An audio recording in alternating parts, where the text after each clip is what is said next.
She told the truth before she died. Now her story is being edited by the people she left behind. Posthumous memoirs are powerful, yet they also need to be treated with a special kind of care. Here's how we can protect the truth when it matters the most. If you haven't heard about Virginia Giuffre, she was one of Jeffrey Epstein's victims. In 2023, Virginia signed a major book deal to tell her story in her own words. That memoir, titled Nobody's Girl, was meant to be her definitive account of her survival, resilience, and the long road to reclaiming her identity. The manuscript was completed in late 2024, but before it could be published, Virginia unfortunately passed away by suicide. After her passing, her family raised concerns about how certain aspects of her life, certain details, particularly her marriage, were portrayed in the book. They feared the book gave an outdated and overly positive impression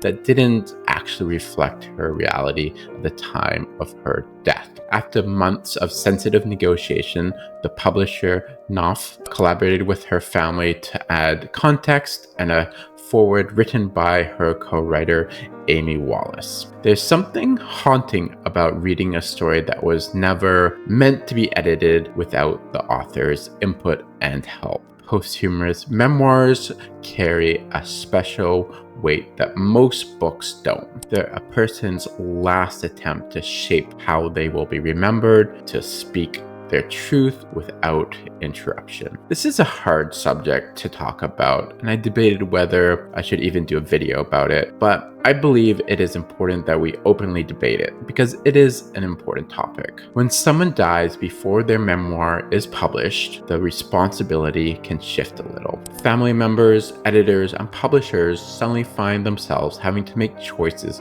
without the author's input. And with that comes a question few are prepared to answer. Whose version of the story gets the final word? Virginia's book forces us to confront some uncomfortable truths about the authorship, ethics, memory, and the fragile line between honoring someone's voice and rewriting it. Every memoir is a collaboration between memory and meaning, truth and interpretation. But when the author is no longer alive, that balance becomes more precarious. Without the writer there to clarify, revise, or guide the ship, others are left to decide on the writer's vision and how to present the manuscript to the general public. And sometimes that leads to a story that's safer, but not more honest. In the case of Nobody's Girl, as I said, Virginia's family took issue with how her marriage was portrayed. The original draft suggested her relationship was part of her healing journey,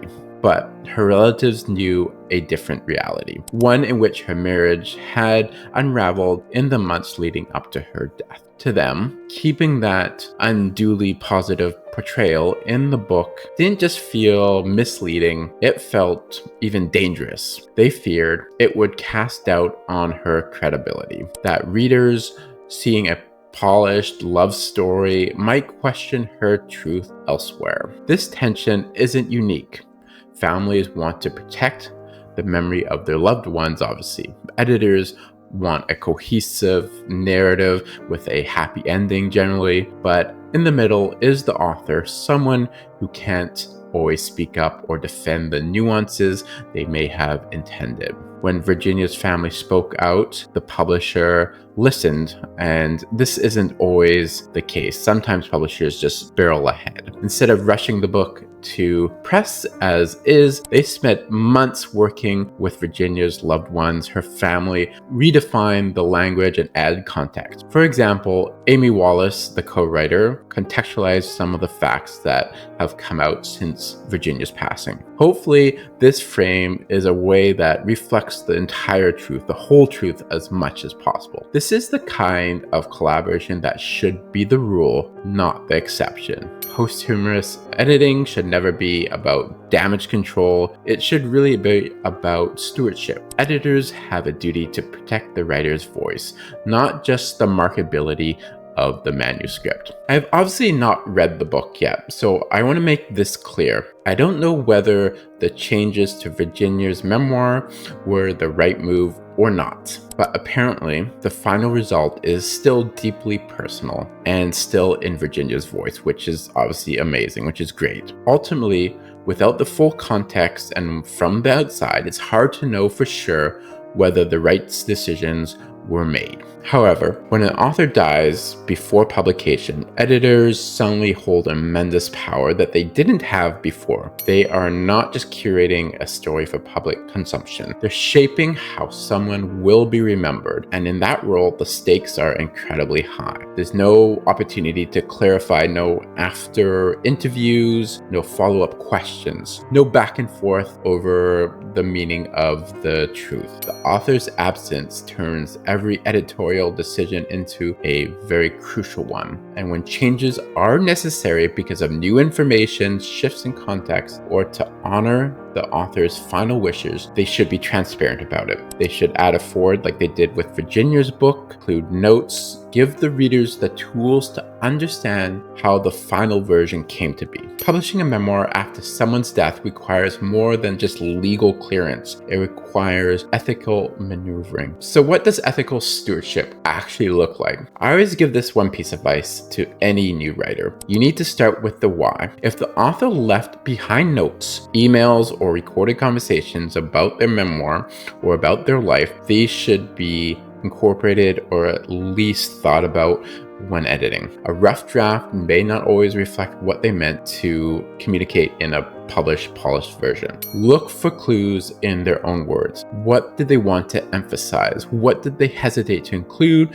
And how did they speak about the people in their lives? Next, you need to involve trusted voices. So what does that mean? One person's memory is never the entire truth. Bringing in those who knew the author best, not to rewrite the story, but to help preserve its integrity. Ask, what does this sound like to that person? What would they want to include or share? Collaboration doesn't dilute the story, it usually safeguards it. It's important that you don't just erase the complicated parts, as I mentioned. It can be tempting to smooth over conflict, especially in the name of protecting reputations or avoiding discomfort. But a memoir is not meant to make everyone look good. It's meant to make the story real. Complexity doesn't dishonor the dead. It humanizes people and the people in their lives. And of course, as I mentioned, be transparent with the readers. If things have changed after somebody's death, just say so. It tells readers, this is the story as it is written, and this is what has changed since. That's just honesty, and it respects both the author and the audience. Lastly,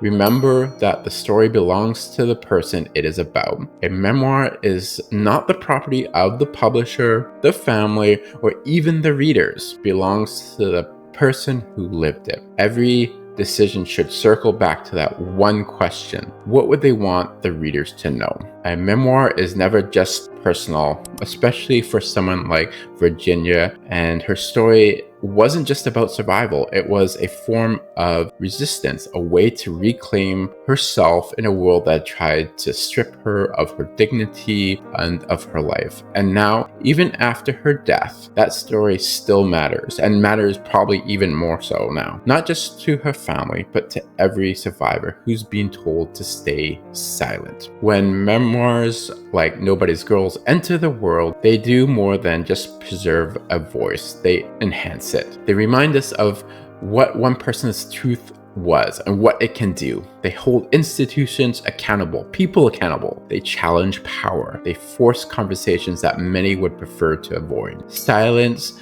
difficult truths because the author isn't here to fight for them only helps the systems that hurt them in the first place. And polishing over pain until it becomes palatable to people does a disservice to the people who are still living in it. Virginia's voice helped ignite a movement. Her courage inspired others, inspired investigations, and people all across the world. That voice doesn't lose power just because Virginia's gone, but it does require protection from all of us, because legacy isn't just what we leave behind, it's what others choose to preserve. Hopefully this has helped you put Nobody's Girl into context, and I hope you enjoyed this video. Please like and subscribe, and I will see you in the next one.